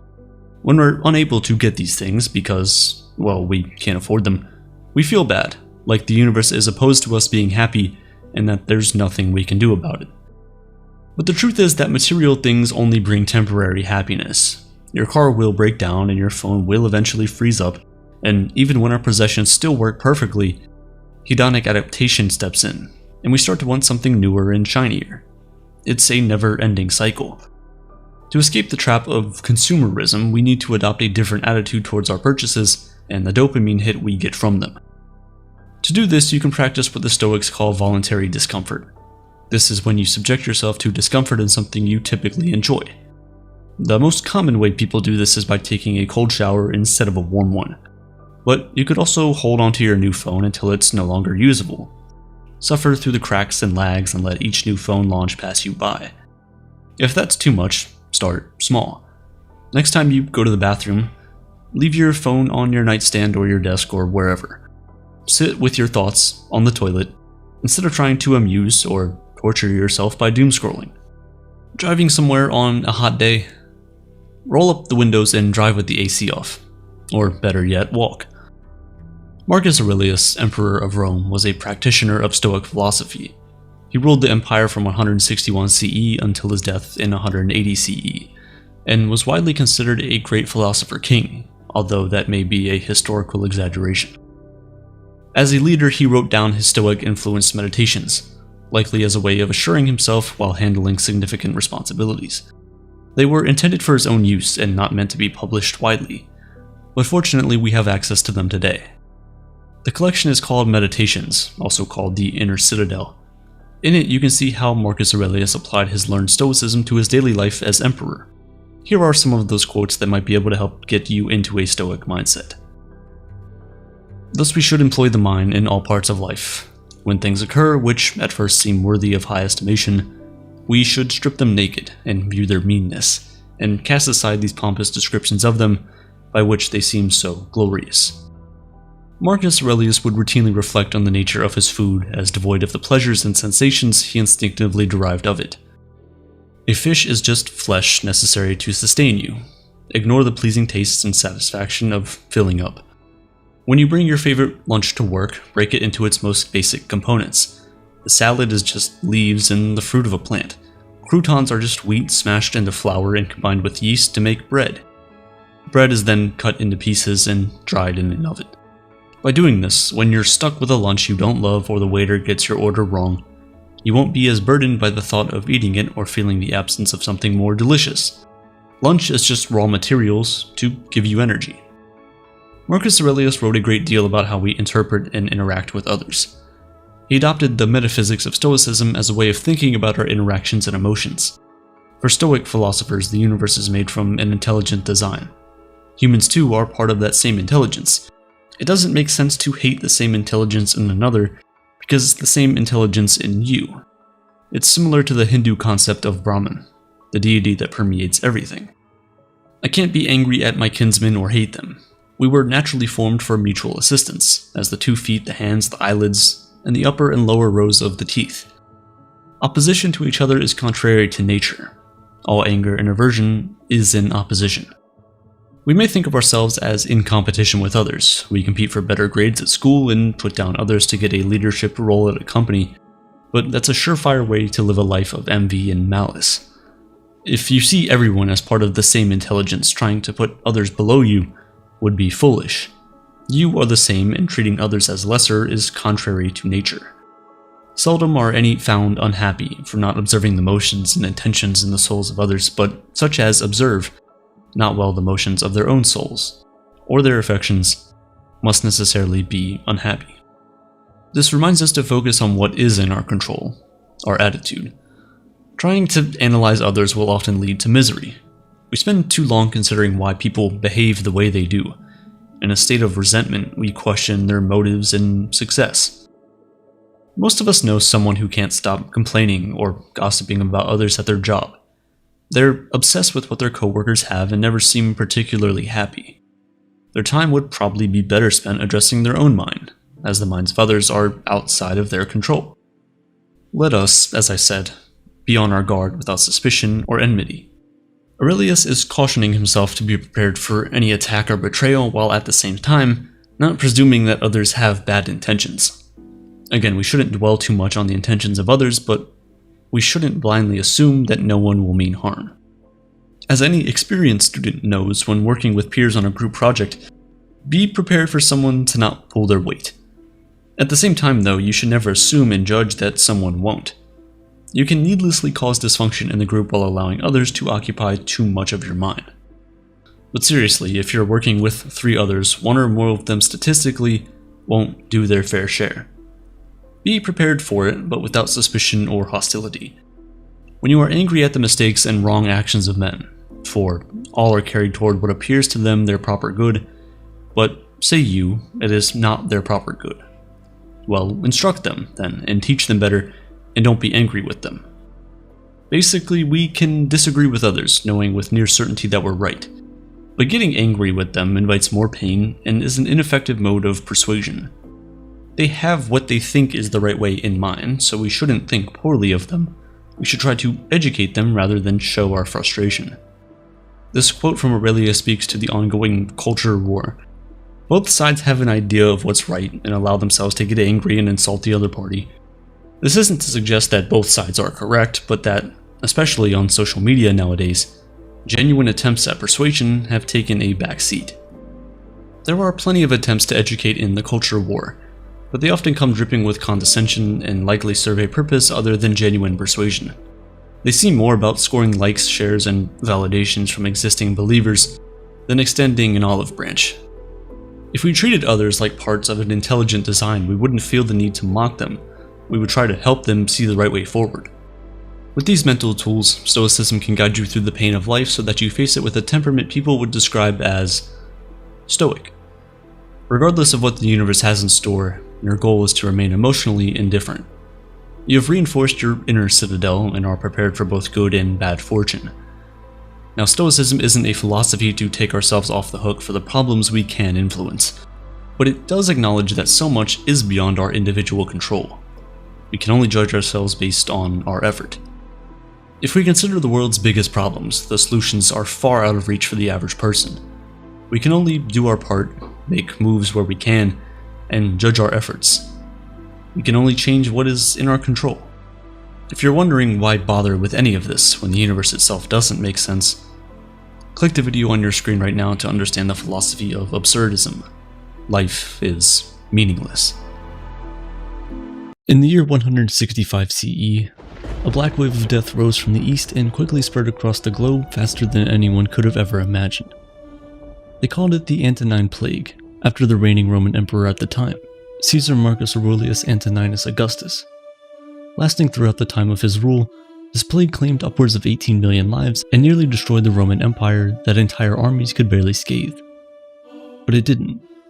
Under Marcus Aurelius' rule, the empire thrived despite the economic crises, the numerous invasions, and the grueling pandemic.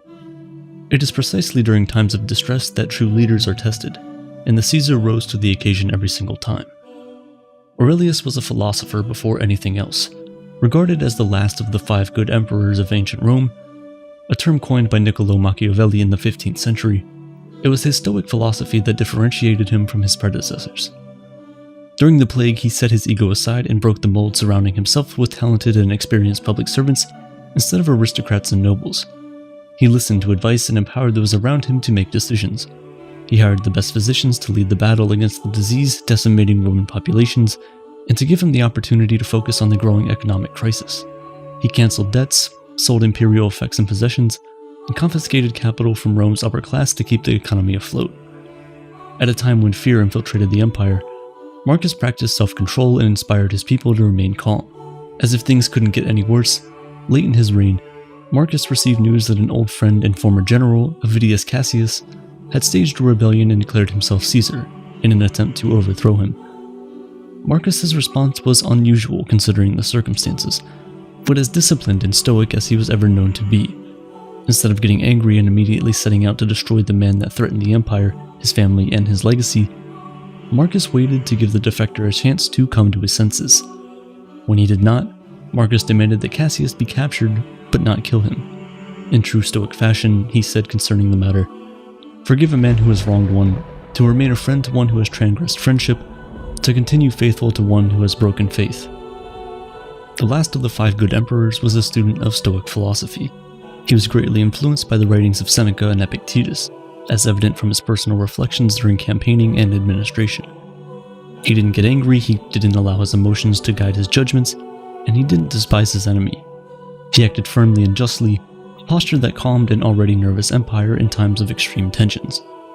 Stoicism provided Marcus Aurelius with a guideline to use when facing the stress of life, and as the leader of the most powerful empire in history, you know that his stressors were plenty. This guideline was compiled into Meditations, Marcus Aurelius's personal diaries, the private thoughts of the world's most powerful man giving advice on how to be wise in our decisions, just in our judgments, brave in our actions, temperate in all of our doings, to practice self-control, discipline, and modesty. In short, Meditations is a timeless piece of Stoic philosophy that is as relevant today as it was in the ancient days of Rome. It is a guide to the key principles of Stoicism from the philosopher king himself. One of the most prominent principles of Stoicism that Marcus Aurelius continually reiterates in this piece of literature revolves around the dichotomy of control. Despite all of his power, the Caesar of Rome constantly reminded himself that he couldn't control all that happened around him, but he could always control how he responded to those things. Flowing from this concept, there are 5 key and profound lessons we can learn from Marcus's Meditations that are a testament to the practicality of Stoicism as a philosophy. And by understanding these lessons, we can lead healthier and more fulfilling lives, even millennia after Aurelius reigned. The things you think about determine the quality of your mind. It's all in how you perceive it. You're in control. You can dispense with misperception at will, like rounding the point.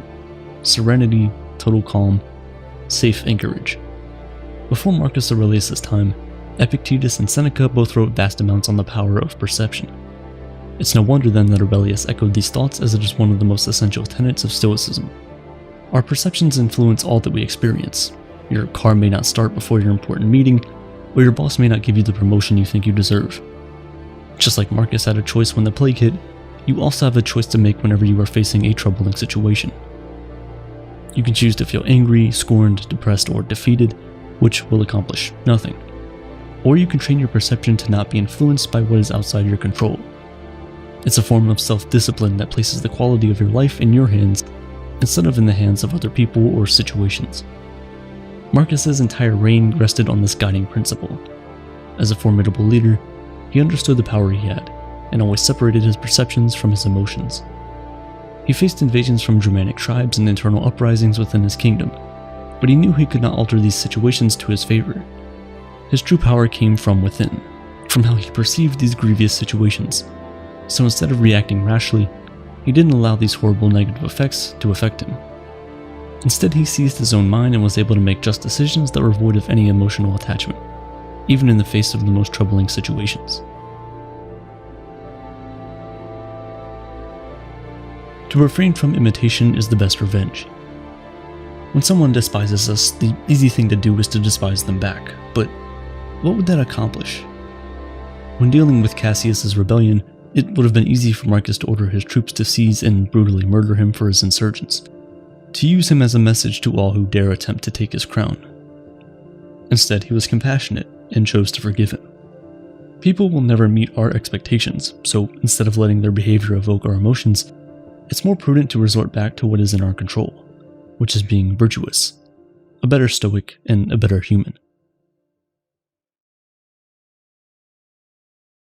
Just as nature takes every obstacle, every impediment, and works around it, turns it to its purposes, incorporates it into itself, so too a rational being can turn each setback into raw material and use it to achieve its goal.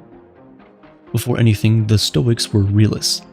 They understood life's challenges, but instead of shying away from them, they embraced them. The truth is that struggle is an essential part of life. It builds character, develops resilience, and ultimately leads to success. Again, this principle is centered around perception. We can either perceive an obstacle as a hindrance to our progress, a knockout punch that we'll never be able to recover from, or a virtue, a test of our ability to respond to adversity. It would be foolish to go through life avoiding struggle and conflict. Instead, we should welcome them as an opportunity to strengthen our character. The obstacle is never in the way. The obstacle is the way.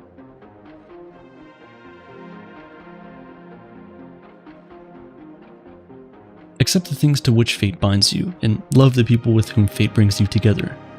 But do so with all your heart. Marcus Aurelius believed that the formula for human greatness is to accept our fate no matter what it is. This notion is deeply rooted in Stoic philosophy. Whatever happens to you, you must love it, for it is your fate. Epictetus faced countless adversities throughout his life, but still embraced his destiny without complaining. He was tortured by a master who twisted his leg and broke it, permanently crippling him.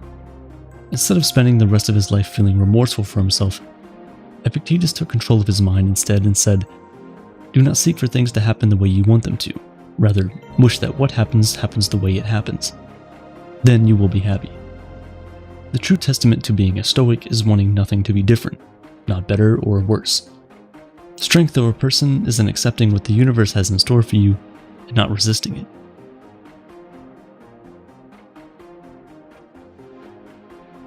You could leave life right now. Let that determine what you do and say and think. No one understood their destiny and loved their fate more than Seneca. In 59 CE, Rome was ruled by an insecure and unjust emperor, Nero. He was an uncaring dictator who spared no one from his wrath, including his own mother and sister. After a failed attempt on his life, Nero gathered all the suspected conspirators and either banished or executed them. Seneca was wrongly accused as being one of those plotting against Nero's life, and even though he had served as his leading advisor, Nero did not spare him and ordered him to take his own life. Instead of fighting the hand that fate dealt him, Seneca not only accepted his fate, but was stoic to the final moment of his existence. As he famously said, "What need is there to weep over parts of life, when the whole of it calls for tears?" Seneca then cut the veins in his arms and bled to death. Despite being one of the most powerful men in the world, Marcus Aurelius reflected on the fleetness of his life. Anyone in his position could very easily get drunk on power, but he reminded himself all the time of those who have come and gone, who have left behind nothing of the power they ever so greedily accumulated throughout their lives. In Meditations, Marcus thinks of morality as an inspiration to live his best life and let go of trivial things. He did not see death as morbid, but rather as a motivator to live a life of virtue and gratitude for the time we have. Marcus Aurelius led a Roman Empire that went through both hardship and prosperity. He was criticized and praised and loved and hated, but through it all, he always reminded himself of the teachings of Stoicism and the dichotomy of control. There are things in our control and others that are not. Which ones will you focus on? If we can learn to emulate Marcus's lessons by mastering our perceptions, accepting others for who they are, embracing the inevitable challenges as an opportunity for growth, loving our fate, and finally accepting our morality, then we can truly live a virtuous life. Just like that, of the philosopher king himself. Waste no time arguing what a good man should be. Be one.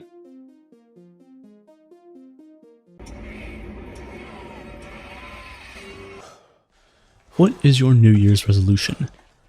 For some of us, it's to be more productive. For others, it's to lose weight or simply be healthier. For you, it might be to spend more time with friends and family, or finally write that book that you've been putting off for the past year. When the clock strikes midnight on January 1st, most of us already have a list of goals we wish to achieve, things we hope to be better at, and habits we desperately want to let go of, all within the next 365 days. There's a newfound sense of hope when we flip that last calendar page. In reality, it's just another day, but to most of us it feels like a fresh start, a new beginning. And so we stack up all the things we want to change about ourselves and all the goals we hope to accomplish. Yet, year after year, most of us fail to achieve all, if any, of these goals. There's a staggering lack of follow-through with New Year's resolutions. Most of us find it very difficult to stick to them. We start with a bundle of energy and motivation, but all that fades as the year goes on. Gyms that are packed in January aren't back to normal capacity by March, healthy eating habits stop as soon as a stressful life event occurs, and saving habits fade away once an emergency that requires financial attention happens. To add insult to injury, not only do we end up not achieving what we set out to do, but that failure makes us feel even less motivated to make the next goal, to pursue the next dream. It leads us down a path that slowly convinces us that these goals aren't even worth setting in the first place. It's no wonder that the older you get, the less likely you are to create New Year's resolutions. The screams, loud bang of fireworks, and light shows in the sky as the clock strikes midnight get less exciting with every passing year. When you think about it like that, the situation seems quite grim. But it doesn't have to be this way. The truth is, one of the biggest reasons most people fall short of the resolutions is they don't have the willpower and mental fortitude to push through the difficult situations.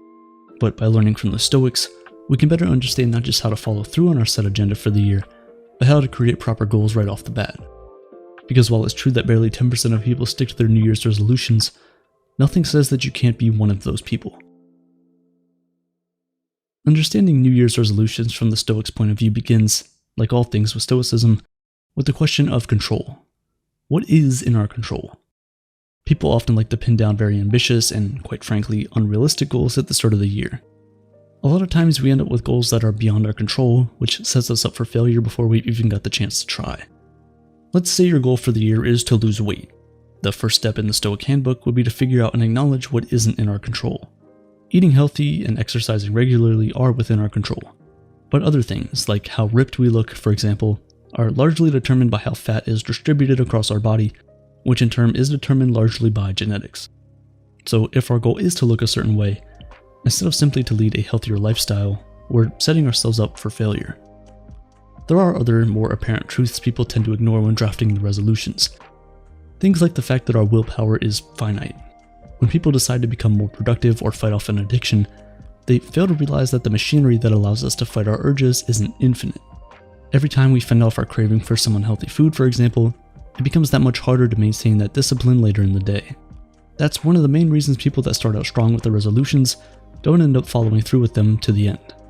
At the beginning of the year, our willpower is refreshed. We're riding on the high of starting from the beginning. But as days turn into weeks and weeks into months, that willpower is drained ever so slowly, such that the motivation that we started the year with just can't carry us any further. Stoicism preaches that we should be aware of these mental and physical limitations. Pretending that we'll be able to strong-arm our desires is naive. A better method of sticking to our goals, then, would be to minimize solutions where we have to use willpower. Humans are naturally wired to take the path of least resistance, so let that path be the one that you want for the year. If you want to lead a healthier life, start by giving out all the junk food you have in the house and replacing it with healthier options. That way, when you're hungry for a snack, it'll be easier to grab an apple from the fridge than drive to the store to get chips. This is a much better approach than trying to make it from one cheat meal to the next. If you want to work out more, pay for a gym membership to the gym that's closest to where you live. Yes, it might not be the fanciest or have the best trainers, but the easier it is for you to get there, the more likely you are to keep working consistently through the year. For those who have the willpower to push through, we're usually stopped by external forces, like having a blown AC just as the heat wave of summer rolls around, or a bad breakup that forces us to binge eat as we cry ourselves to sleep every night. The reasons these things stop us from pursuing our goals aren't because they're inherently bad, but more so because they're unexpected. it's just like rain. When we're out without an umbrella and it starts to rain, we feel bad, but we don't cry and stop everything we were doing. Because while getting drenched is a bad thing, we've learned to accept the possibility of rain and in turn had to deal with its consequences.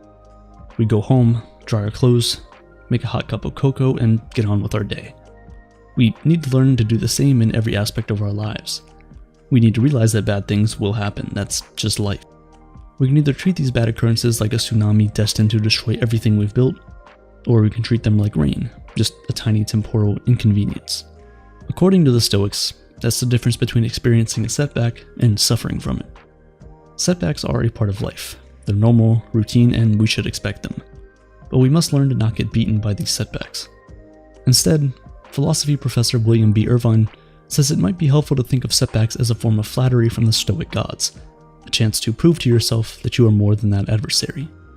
This removes the knee-jerk reaction of why me, and instead allows you to focus more on what needs to be done to scale the hurdle and continue your journey towards your vision.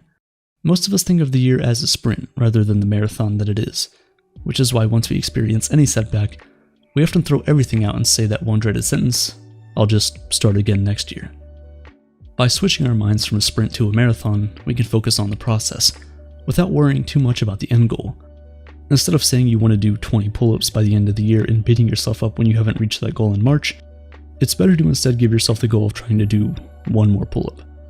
As simple as it sounds, this allows you to focus more on the process of doing a pull-up and getting better each time, without worrying too much about some arbitrary end goal. The reason we often wait until the new year to set goals is because of something called the fresh start effect. Characterized by its name, we're more likely to set new targets for ourselves when we feel like we're having a fresh start. It's why you're more likely to decide to make a life change on Monday or just after a holiday. But the truth is that no particular date on the calendar is more special than another. Monday isn't better than Wednesday, and January 1st isn't any better than March 13th. The only thing special about these days and dates is the idea of worth that we've placed on them. And while it's good to take full advantage of this fresh start effect, it's counterproductive to tie ourselves so strongly to them that we don't make the changes we need until we get a fresh start. So, if you've already fallen short of your goals, you don't have to wait for next year to start again. Because today is as good as any to start again. Happy New Year. The secret to financial freedom in today's economic crisis isn't found in some get-rich-quick scheme or through social media charlatans trying to sell you their latest course. The truth is, the most essential principles about building wealth can be learned from the 2,000-year-old philosophy of Stoicism. Whether you want to be as rich as Elon or just have enough to not worry about money anymore, by the end of this video, you'll understand what the philosophy of Stoicism teaches us about how to get rich, but also why becoming rich might not be what you truly desire. How often do you come across somebody on social media claiming they have all the answers to every financial problem you have? People claim to be expert investors, successful entrepreneurs, and economic visionaries. If you're like me, you just want to roll your eyes at these get-rich-quick schemes, but a part of you still considers it, even if just for a moment. The reason we pause and think even when we don't believe these fake gurus is that we all want to be rich in some way. You might be struggling with debt or looking for a way out, or just generally unhappy about your financial situation. You might be dreaming of lavish vacations in a penthouse with a nice view.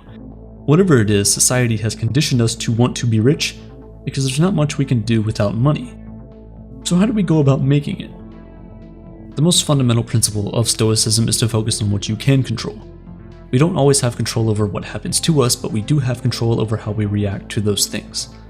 This simple idea of regulating our emotions when it comes to money could be the key to the financial freedom we desire. Let's just take Warren Buffett for a quick example. He's worth $77 billion, but still lives in the house he bought 59 years ago for $31,500. As he grew wealthier, he didn't let emotion and impulse lead him towards buying expensive things he didn't need to show off to people he didn't care about. He was able to stay grounded and not let the money control him, and maintain control over his finances. The path to wealth isn't a straight line, it's filled with challenging situations and a lot of obstacles. To succeed, you need to learn to embrace discomfort and forge ahead even when things get tough. Stoicism teaches us to embrace discomfort by making ourselves uncomfortable before life does it for us. This is called voluntary discomfort. The Stoics of the past would take a few days to wear rags and eat nothing but potatoes. The idea is that if you know you can survive on the bare minimum, discomfort doesn't faze you as much. You don't have to throw away all your clothes to practice voluntary discomfort. Simple things like taking cold showers or purposely eating bland food can teach you to be uncomfortable.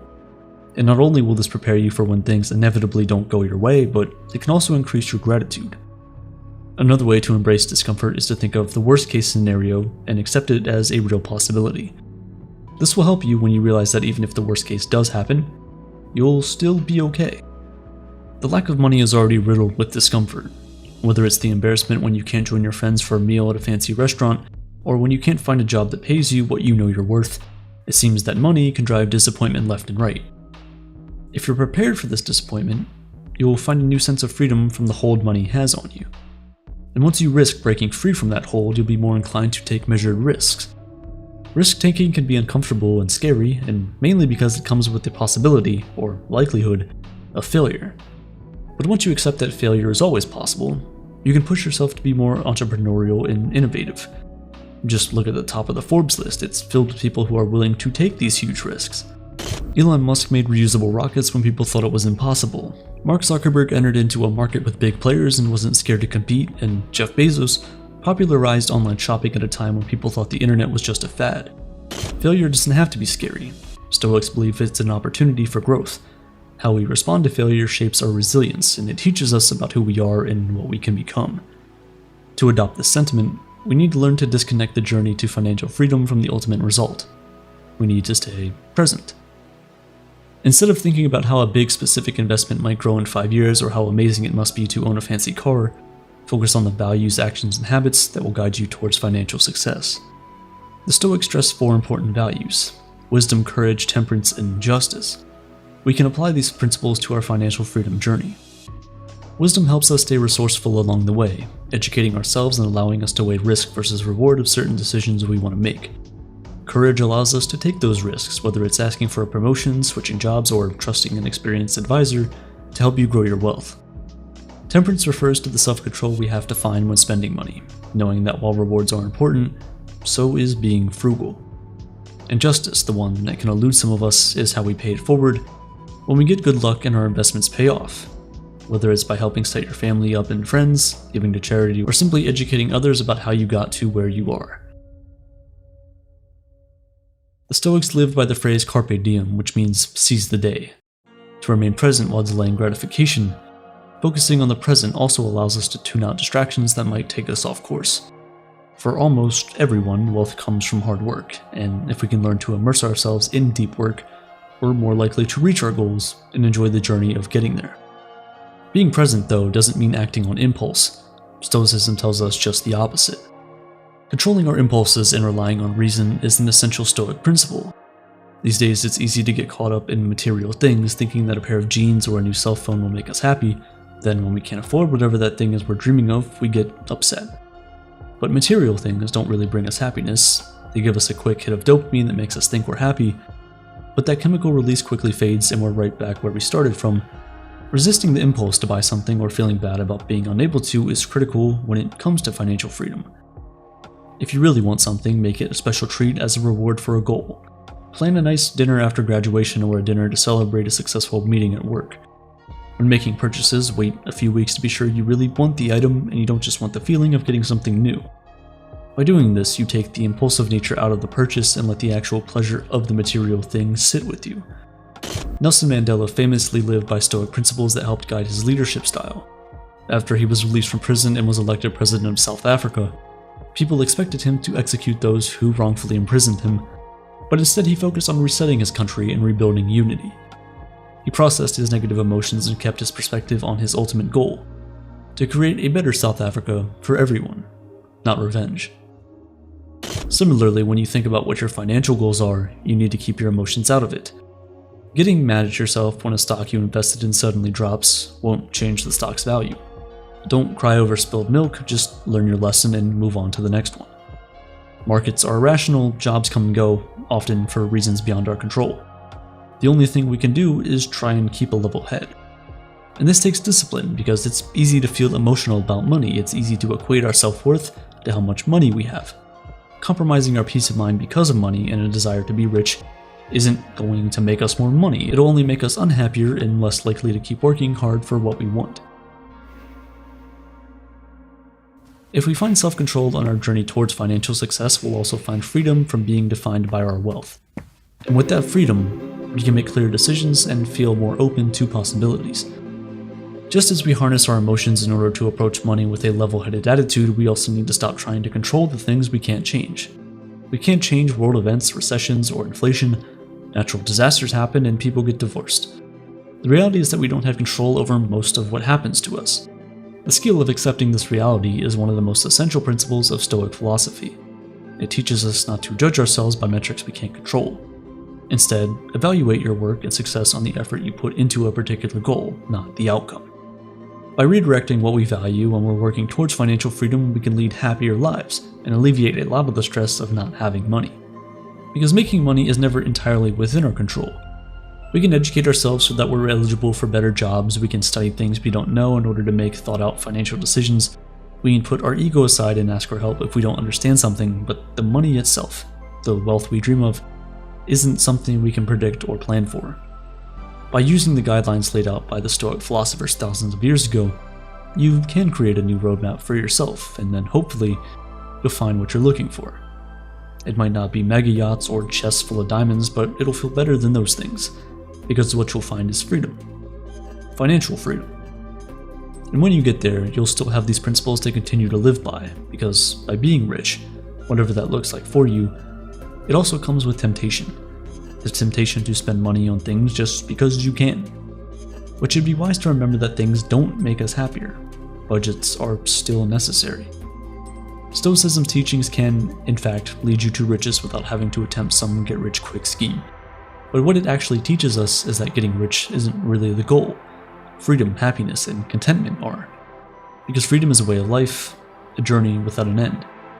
Rich, however, is just a destination. Rich can disappear at a moment's notice. Freedom will remain. And if what you're looking for is happiness, watch this video next to find out a guide on how to actually buy happiness with money.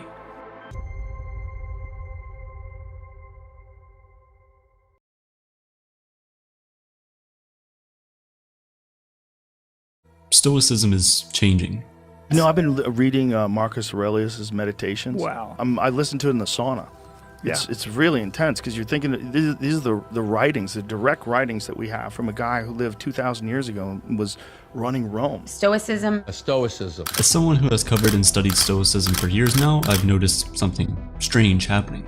If it was just another celebrity trend, then it's whatever.